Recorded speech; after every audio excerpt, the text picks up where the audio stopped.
할렐루야. 오늘 우리에게 주시는 하나님의 말씀을 같이 살펴보십니다. 하나님의 말씀은 신약성경 마가복음 10장이 됩니다. 마가복음 10장 43절로 45절의 말씀입니다. 짧은 구절이기 때문에 같이 말씀을 합독하도록 하겠습니다. 너희 중에는 그렇지 않을지니 너희 중에 누구든지 크고자 하는 자는 너희를 섬기는 자가 되고 너희 중에 누구든지 으뜸이 되고자 하는 자는 모든 사람의 종이 되어야 하리라. 인자가 온 것은 섬김을 받으려 함이 아니라 도리어 섬기려 하고 자기 목숨을 많은 사람의 대속물로 주려 함이니라. 아멘. 오늘 우리에게 말씀을 전해주실 목사님은 기민석 교수님이십니다. 교수님은 침례신학대학교 구약학 교수이시면서 우리 꿈의 교회 협동 목사이십니다. 이 시간 교수님께서 나오셔서 변화라고 하는 주제로 우리에게 말씀을 전해주실 터인데 우리 교수님 뜨거운 박수로 모시도록 하겠습니다.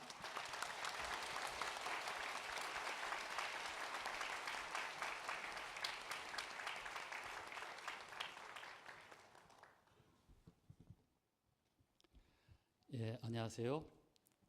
예, 여러분들 만나 뵙게 돼서 반갑습니다.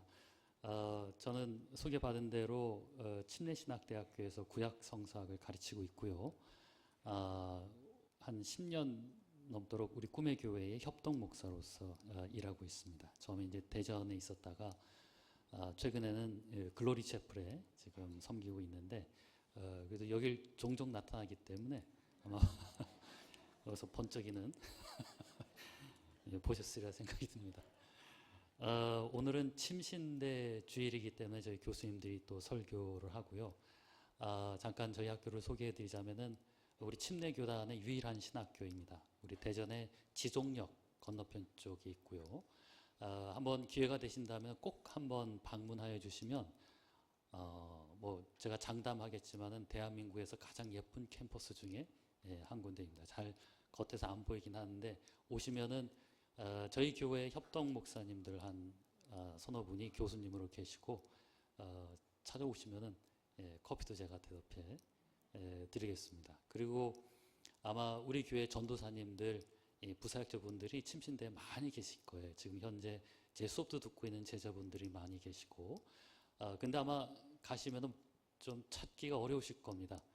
다 도서관에서 열심히 공부를 하시기 때문에 아니면 운동장에 가시면 축구를 열심히 하고 있을 겁니다. 저희 학교를 위해서 늘 후원 아껴 주지 않으신 우리 꿈의 교회에 감사를 드리고 또 학교를 위해서 늘 기도를 해주시기 부탁드립니다. 오늘은 제가 변화라는 이제 제목으로 말씀을 드리도록 할게요. 여러분들 변화 받고 싶으신가요?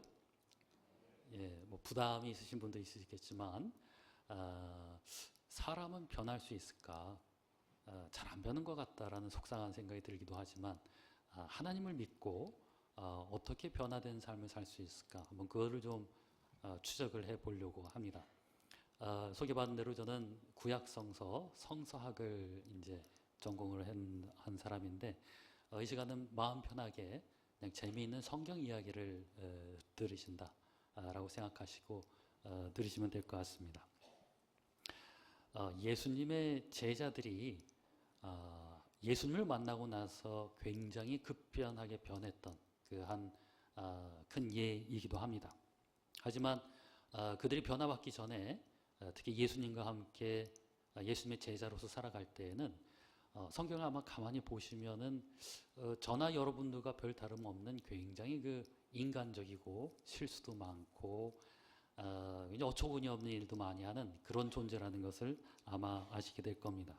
심지어 저는 예수님의 제자들을 기록한 그 복음서를 가끔 보면은 이들이 코미디언을 해도 괜찮았겠다라는 생각이 들 정도입니다.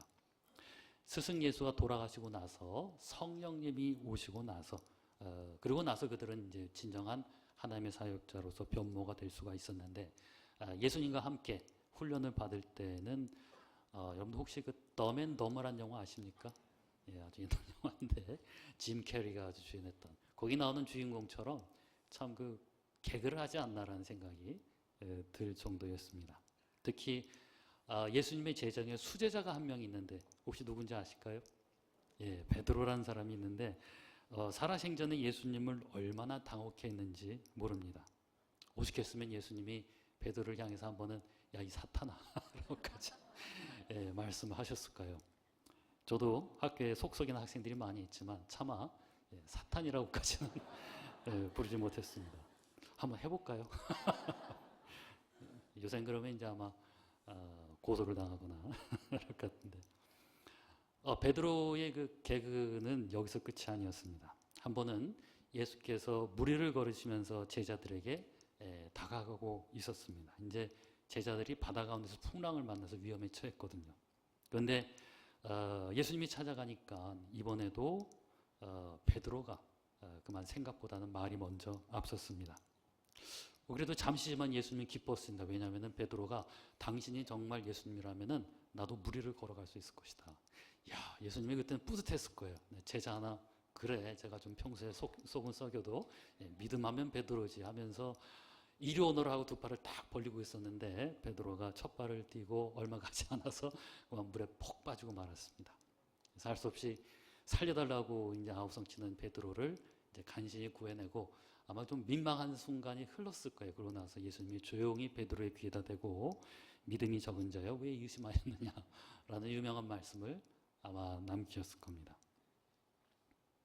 이뿐만이 아닙니다. 여러분들 그 예수님의 제자 중에 하루는 예수님이 3명을 데리고 이제 산으로 가셨어요. 그 3명이 베드로, 야고보, 요한이었습니다. 근데 여러분 왜 3명을 데려갔을까요? 제 생각하기에 12 제자 중에서 이 3명이 그 톱3 안에 드는 아마 수제자 서열대로 성적순으로 3명을 데려간 것 같습니다. 그게 이제 유명한 변화사 사건이 있었던 그날이었습니다. 이 변화사 사건은 굉장히 엄중하고 신중했던 그 영광 중의 영광이었던 사건이었습니다. 하늘에서 엘리야하고 모세가 내려오죠.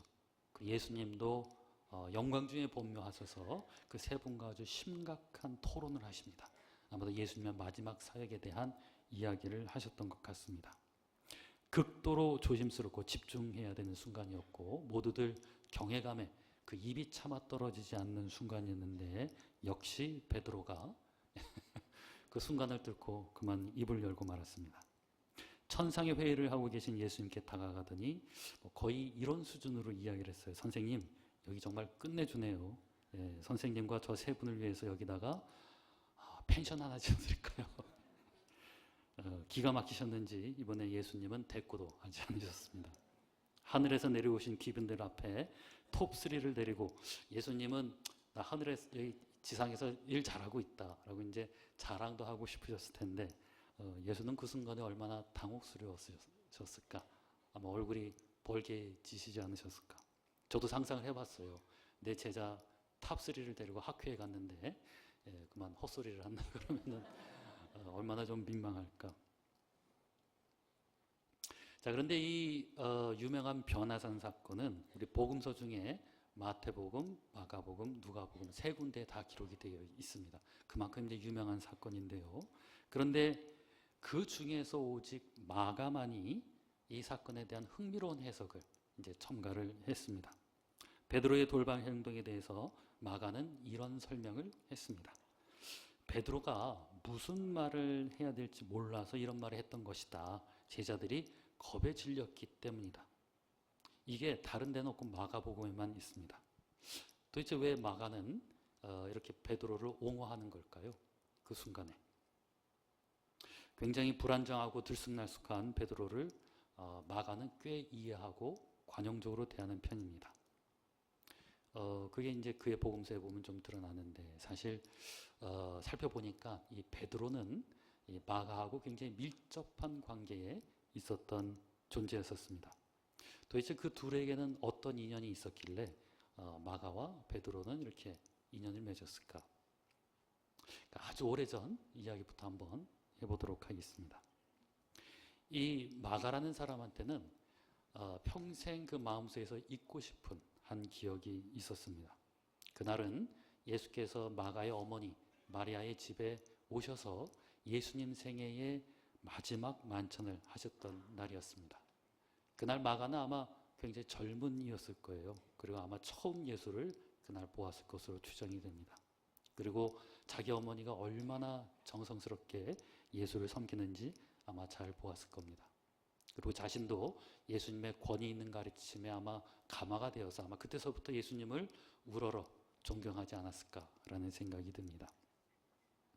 근데 그날 밤에 깊었을 때 마가가 자다가 자기네 집 밖에서 소란스러운 소동이 일어난 것을 듣게 되었습니다. 한번 창문을 열고 보니까 예수가 잡혀가는 것이었습니다. 얼른 마가는 급하게 집 아래로 내려서 예수님을 구하기 위하여서 얼마나 급했는지 그 옷이불을, 고대 이스라엘은 그 이불과 옷이 구분이 없었습니다. 그냥 입던 옷을 그냥 덮는 게 이불이었는데 그것을 그냥 입지도 않고 대강 이렇게 중요 부위만 가리고 막 내려갔던 것 같았어요. 근데 내려가 보니까 상황은 생각보다 더 심각했었습니다. 이 칼을 들고 있는 무리가 예수님 가까이 있는 사람들은 다 잡아가는 겁니다. 용감하게 내려가는데 그 순간 마가는 겁이 덜컥 났던 것 같아요. 그래서 그만 주렐랑을 치고 맙니다. 얼마나 잡힐까 봐 무서웠는지 자기 몸에 들었던 그 옷 이불을 그만 버려두고 성경의 기록에 의하면 민망하게도 벌거벗고 도망갔다라고 기록이 되어 있습니다. 근데 이 기록은 오직 마가복음에만 기록이 되어 있습니다. 마태, 누가복음에는 없어요. 그리고 사실은 그 벌거벗고 도망간 젊은이가 마가다라고 기록은 되어 있지 않습니다. 근데 많은 학자들이 추정하기로는 이 마가복음에만 있는 벌거벗고 도망간 이 젊은이가 그 마가복음을 쓴 저자 마가일 것이다라고 추정을 해요. 차마 이제 자기라고 이름은 쓰지 못하고 자기가 후대에 보험서를 쓰면서 내가 과거에는 이런 놈이었다라고 자기만 아는, 어디 가서 떠벌리고 하진 않았겠죠. 그러니까 마태, 누가가 몰랐겠죠. 자기만 그렇게 몰래 벌거벗고 자기가 도망갔었다라고 적어놓은 것 같습니다. 아마도 자신의 삶 내내 굉장히 부끄러웠던 기억으로 남아 있었을 것입니다. 자, 이렇게 이제 예수를 버리고 도망갔던 마가였는데 어느 시점인가 마가는 다시 새롭게 일을 하기 시작했습니다. 더불어 이제 처음에 그 예수님의 복음이 전파될 때에 아까 그 마가의 어머니 집 있죠. 그 집은 굉장히 중요한 초대교회 한 교회로서 사용이 되었었습니다. 그리고 마가 자신도 전도 사역을 돕는 조수로서, 협력자로서 나가기 시작했어요. 근데 그 전도자가 누군지 아십니까? 아주 유명한 바울과 바나바라는 사람이었습니다.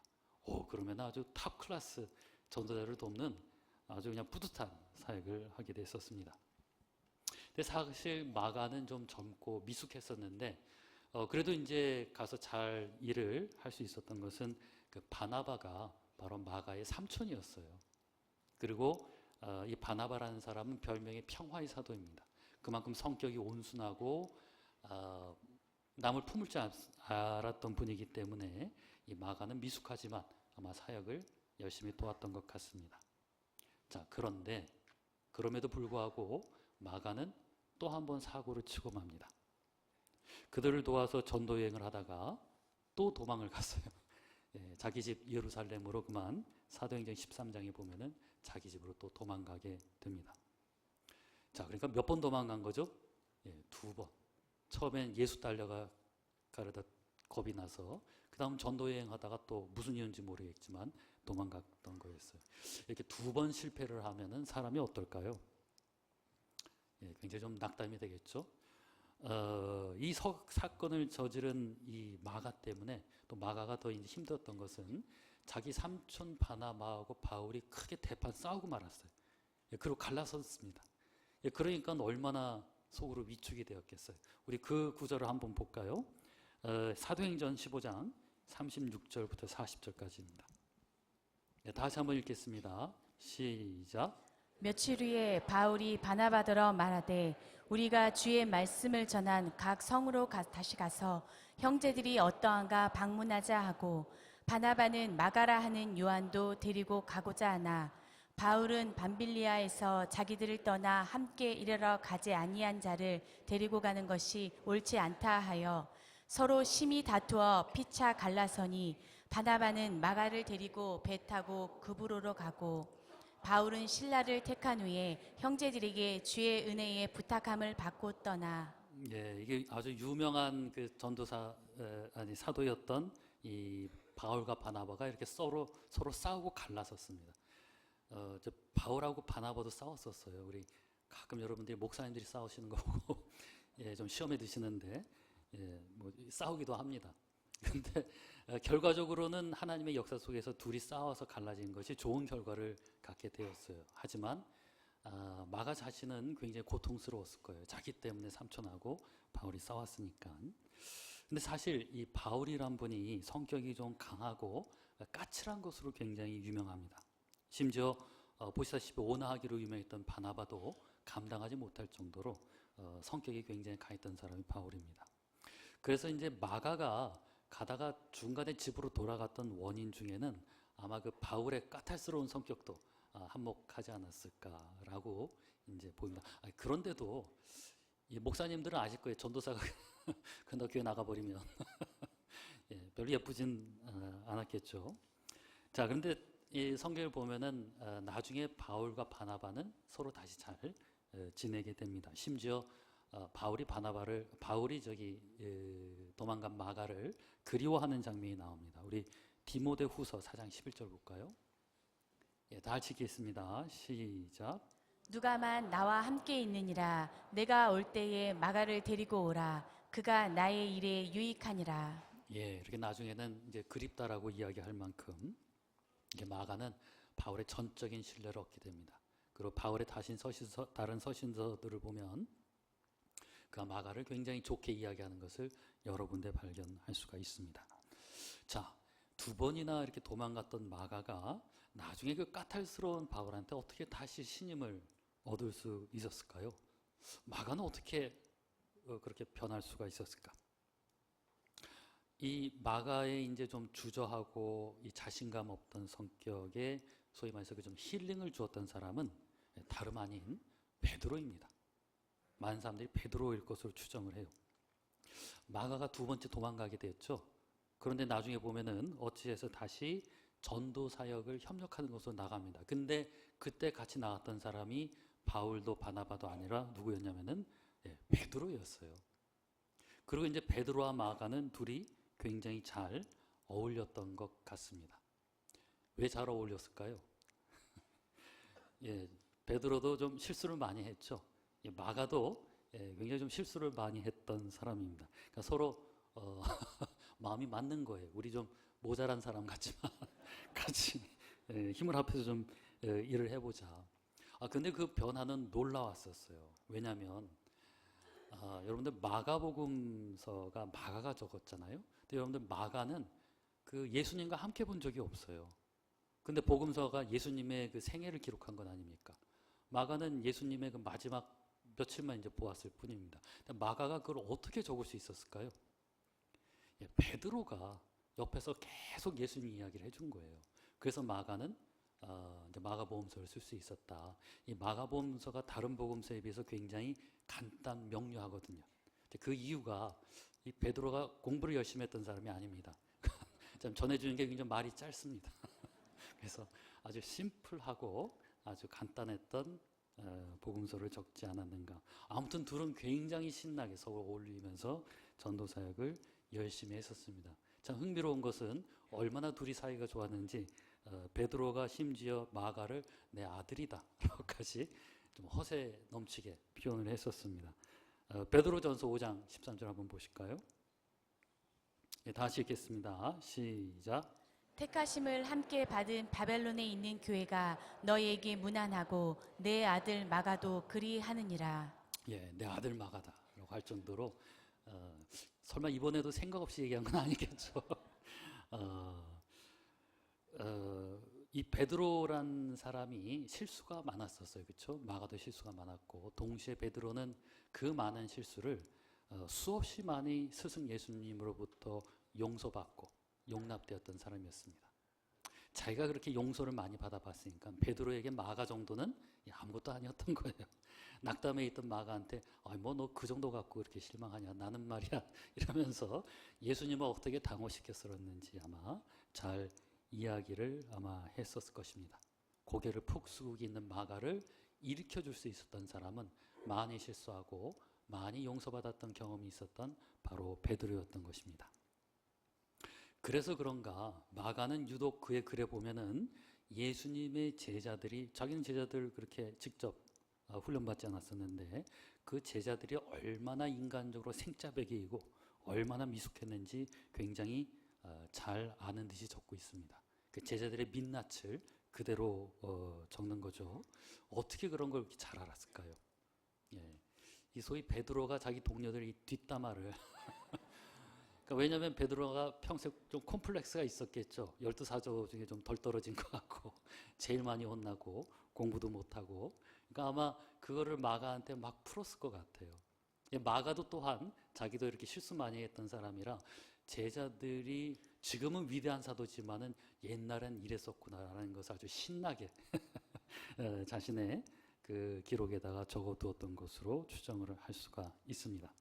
마가에게는 사람이 예수 믿고 어떻게 변하는지 그것을 관찰할 수 있었던 제일 좋은 예가 바로 예수님의 제자들이었었습니다. 그래서 또 한 가지 이야기를 한번 드려볼게요. 지금 하늘나라에 있는 야고보와 요한이 지금도 이 이야기를 들으면 얼굴이 화끈 달아오를 이야기를 마가가 그의 기록에 남겨놨습니다. 어느 날 예수님이 제자들을 모아놓고 이렇게 얘기했어요. 너희들 중에 하나가 날 배반할 거다. 그리고 나는 곧 십자가에서 죽음을 맞이하게 될 것이다. 자, 이것을 전하는 예수님의 마음이 어땠을까요? 굉장히 비통하고 무거웠겠죠. 자, 그런데 이런 이야기를 제자들한테 했는데 제자들 가운데 그 다음에 이런 일이 벌어집니다. 마가복음 10장 35절부터 37절 같이 읽어보겠습니다. 시작. 세베대의 아들 야고보와 요한이 주께 나와 여짜오되 선생님이여 무엇이든지 우리가 구하는 바를 우리에게 하여 주시기를 원하옵나이다. 이르시되 너희에게 무엇을 하여 주기를 원하느냐. 여짜오되 주의 영광 중에서 우리를 하나는 주의 우편에 하나는 좌편에 앉게 하여 주옵소서. 이게 자기는 이제 곧 너희들 때문에 배신당해서 죽게 되겠다라는 제자 앞에서 할 소리입니까? 이게 웬 망언인지. 그러니까 예수님 이 다음에 잘 되시면은 하나는 우의정에 하나는 좌의정에 이딴 생각을 하고 있는 제자들이 십자가 죽음을 얘기한 예수님 앞에서 이러고 떠들고 있는 것입니다. 그야말로 이런 제자를 둔 스승한테는 재난이 아닐 수 없겠죠. 그 다음에 사건은 더 추접스럽게 변해갑니다. 그 2명이 했던 이야기를 10명이 들었겠죠, 제자가. 10명이 생각이 어떨까요? 열받은 거예요. 왜 너만 우의정하느냐. 세상에 예수님은 좀 죽게 생겼다고 이야기하는데 그 앞에서 그러고 아귀다툼을 하고 싸우고 있는 것입니다. 하는 수 없이 예수님이 거기에 끼어들어서 그들을 말릴 수밖에 없었습니다. 그러면서 했던 이야기가 오늘 읽었던 아주 유명한 이야기입니다. 이 유명한 이야기가 싸움질하는 제자들 말리려다가 예수님이 하신 이야기입니다. 마가복음 10장 43절에서 45절 한번 다 같이 읽어보겠습니다. 시작. 너희 중에는 그렇지 않을지니 너희 중에 누구든지 크고자 하는 자는 너희를 섬기는 자가 되고 너희 중에 누구든지 으뜸이 되고자 하는 자는 모든 사람의 종이 되어야 하리라. 인자가 온 것은 섬김을 받으려 함이 아니라 도리어 섬기려 하고 자기 목숨을 많은 사람의 대속물로 주려 함이니라. 아멘. 요새 그 갑분싸란 말이 있죠. 갑자기 분위기가 싸해졌을 겁니다. 그 서로 으뜸이 되겠다고 싸우는 제자들 앞에서 예수님은 비통한 표정으로 나는 지금 죽으러 왔다. 너희들 섬기기 위하여서. 난 하늘의 하나님이지만은 너희들 구해주려고 지금 죽으러 왔는데 너희는 그딴 거 갖고 싸우냐. 너희들 중에 으뜸이 되려면은 신이 이 땅에 온 것처럼 너희가 남들을 섬기고 누구보다도 낮아지지 않으면은 높아질 수가 없다라는 이야기를 예수님이 하셨습니다.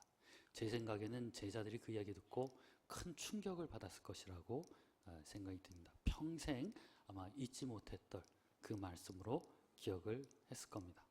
이렇게 싸우는 제자들 앞에 했던 이 명언이 역사 가운데 길이 남게 되어서 성경에까지도 남게 되었습니다. 참 이것이 그 제자들의 아기다툼을 말리려다가 했던 말씀이라는 것이 참 아이러니합니다. 자, 제자들이 이 모양이었습니다. 여러분들 그 좀 유명한 사람들 같지만 성경을 가만히 보면 참 인간적으로도 부실하고 여러 가지 문제가 많았는데 그럼에도 불구하고 이들은 나중에 다 놀랍게 변모를 하게 됩니다. 모두 다 위대한 초대교회의 사도들이 되어서 예수의 복음을 열렬히 전파하게 됩니다. 그들은 더 이상 예전처럼 살지 않았습니다. 여러분, 제자들 가운데 으뜸이 되려고 했던 야고보가 어떻게 된 줄 아세요? 나중에 으뜸이 돼요. 뭐에 으뜸이 되냐면은 역사상 첫 순교자의 으뜸이 됩니다.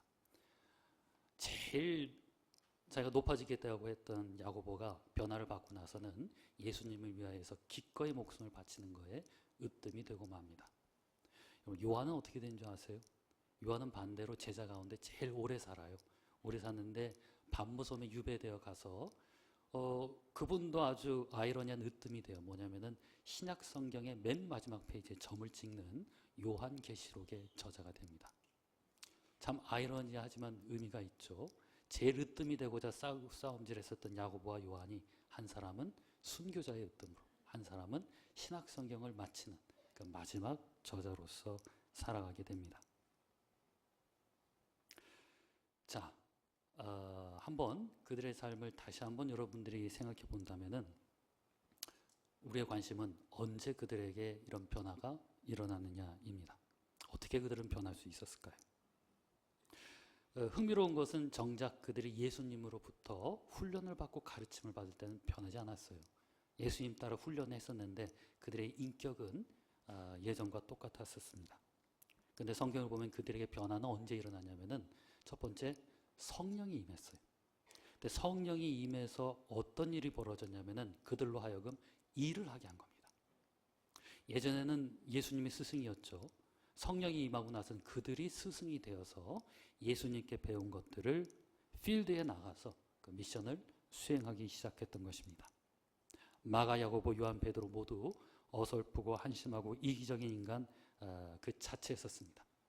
예수님을 만난 것으로는 다가 아니었었습니다. 그런데 변화는 그들이 예수님께 배운 그대로 그들이 나아가서 실천을 할 때, 그 사역을 할 때, 일을 할 때에 그들에게는 진정한 변화가 오기 시작했던 것입니다. 예수님이 나에게 하셨던 가르침, 그것이 진짜 의미가 무엇인지는 그들이 직접 나아가서 그것을 전할 때에 찾아올 수가 있었습니다. 한마디로 배운 것을 가르쳐 보거나 훈련받은 것을 실천하지 않으면 사람은 변화가 없다라는 거예요. 소개받은 대로 저는 지금 구약성사학을 가르치고 있는데 이것을 가르치기 위하여서 영국이라는 나라에서 8년 동안 살면서 고생을 많이 했습니다. 그리고 이제 박사학위를 받게 되었는데 박사학위를 받았다라는 것은 어떻게 보자면 공식적인 성서 전문가다라는 것을 이제 인증을 받은 거였겠죠. 그런데 제가 진정으로 내가 스스로 성경을 내가 잘 아는구나라고 생각하게 된 것은 그 학위를 받고 나서 몇 년이 흐른 뒤였었습니다. 그 시간 동안 저는 배우고 연구한 것을 강의실에서 가르쳤었고 이렇게 강단에서 설교를 했었고 연구실에서 연구생들을 지도했었습니다. 아마 여기 선생님들이 계시다면 제 말에 공감을 하실 겁니다. 가르칠 때 가장 잘 알 수가 있어요. 그러니까 배웠을 때는 내가 아는 것 같은데 이 배운 것을 그대로 남에게 가르쳐 보세요. 한번 실험을 해보세요. 그러면은 가르치다가 이 말이 그 말이었구나, 이게 그 뜻이었구나라는 것을 비로소 아실 수가 있는 것입니다.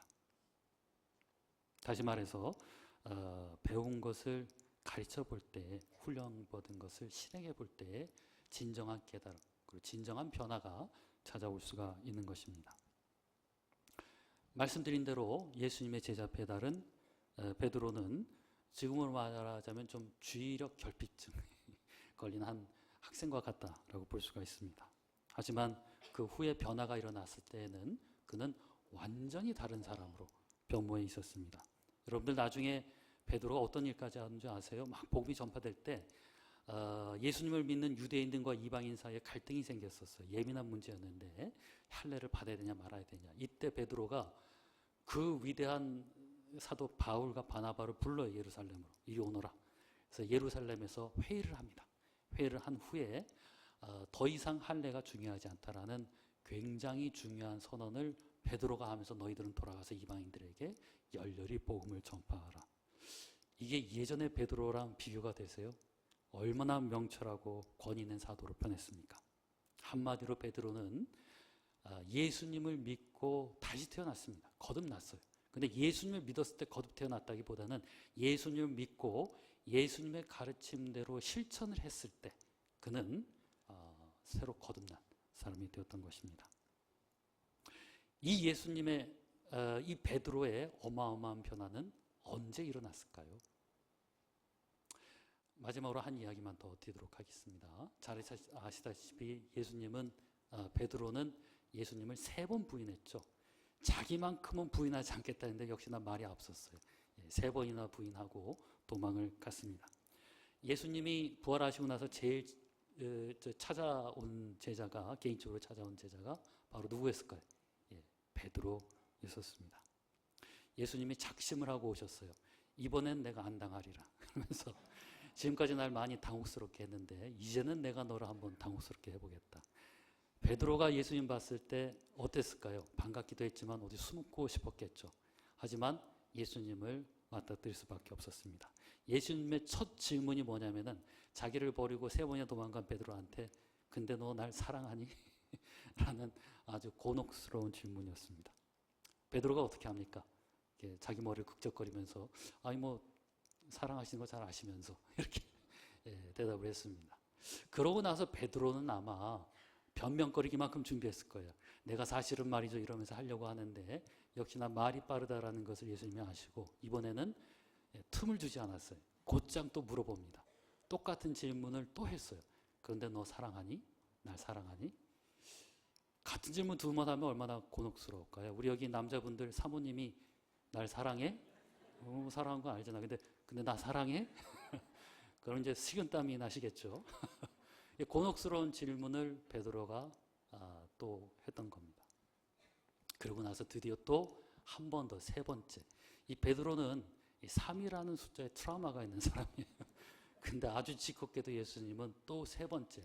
3번 부인했던 베드로에게 3번째 묻습니다. 근데 너 날 사랑해? 이 베드로가 대답을 할 때마다 예수님은 그런데 똑같은 대답을 하세요. 뭐라고 하냐면은 내 양을 먹여라. 왜 예수님의 마지막 부분은 내 양을 먹어라 했을까요? 아마도 이런 얘기 같아요. 너 나 지금 미안해 죽겠지? 그리고 할 말도 많지? 근데 네가 말 많다는 건 내가 아는데 제발 이번에는 내가 하늘로 가기 전에 마지막으로 부탁하겠는데 말만 하지 말고 제발 좀 실천 좀 해라. 네가 날 정말 사랑하고 나한테 정말 미안하면은 내가 가고 나서 뭐 나 연구하겠다고 너 나무에 앉아서 도 닦고 공부하는 것이 아니라 가서 내가 가르친 대로 양들을 먹여라. 그러니까 다시 말해서 배운 대로 실천을 해라 라는 부탁을 하시게 됩니다. 짓궂은 방식이었지만 예수님의 마지막 교육은 꽤 효과가 있었습니다. 후에 베드로는 한 번에 3,000명을 예수님께 인도하는 전도왕이 되었습니다. 예수의 길 잃은 양들을 제대로 모아다가 먹이는 변화된 사도로서의 삶을 살게 되었습니다. 이렇게 제자들은 언제 변화가 찾아왔느냐? 배우고 훈련받은 대로 그것을 실천해 볼 때에 진정한 변화가 그들에게 오게 되었습니다. 여러분, 예수님 믿고 복음을 사랑하시죠? 복음을 가장 잘 이해하는 법은 뭘까요? 뭐 한 가지 권장해 드리자면은 저희 침례신학교에 오시면은 와서 공부를 하시면 가장 잘 이해할 수가 있을 것입니다. 하지만 복음을 가장 잘 이해하는 법은 복음을 전해보는 것입니다. 그렇게 심오하지 않아요. 심오한 거 좋아하시면 우리 신학교로 오세요. 교회에서 목사님으로서 배운 것 갖고 충분합니다. 그거 가지고 길거리에 나가서 아니면 이웃에게 직접 복음을 전달해 보면 이것이 복음이구나 라는 것을 참 깨달음을 가지게 되실 것입니다. 여러분, 하나님의 사랑을 가슴 벅차게 느끼고 싶으시다면 어떻게 해야 될까요? 자신이 이웃을 사랑해 보면 됩니다. 그러면은 그때야 비로소 하나님이 나를 얼마나 사랑하는지 아실 수가 있으신 겁니다. 부모님 사랑은 여러분 어떻게 아시게 됐죠? 내가 부모가 됐을 때, 그때서야 비로소 알 수가 있죠. 그런 것처럼 자기가 해보지 않으면은 알 수가 없는 것입니다. 여러분들이 변화된 삶을 살고 싶다면은 이웃을 하나님의 사랑으로 변화시켜 보시기 바랍니다. 여러분 눈앞에서 그 기적을 체험하게 된다면은 자신이 변하지 않을 수가 없는 것입니다. 변화는 그저 예수를 공부하고 그의 사랑을 노래할 때에 찾아오는 것이 아닙니다. 배우고 노래했던 것대로 섬기고 봉사하고 사랑할 때에 찾아오는 것입니다. 이것이 바로 제자들에게 찾아온 변화의 비결이었습니다. 여러분들 새로운 삶도 배우고 변화의 삶도 배우셨죠? 더 잘 알고 싶으시죠? 그럼 꼭 교사가 되셔서 같은 교재를 가르쳐 보세요. 그러면은 이게 새로운 삶이구나, 이게 변화된 삶이구나라는 것을 비로소 아실 수가 있어요. 여러분들 목사님들이 봉사 좀 하세요 그러면은 빼지 마시고 참 교회와 참 하나님의 사람이 뭔지 알고 싶으시면은 한번 해보세요. 봉사를. 그러면은 이것이 교회이구나, 이것이 하나님의 뜻이구나, 이것이 사랑하는 것이구나라는 것을 몸소 체험하시고 어느덧 여러분들은 변화된 분들이 되어 계시리라 믿습니다. 배운 것을 실천하는, 그래서 변화가 되는 우리 하나님의 사랑하는 꿈의 교회 성도님이 되시기를 기도드립니다. 기도하도록 하겠습니다.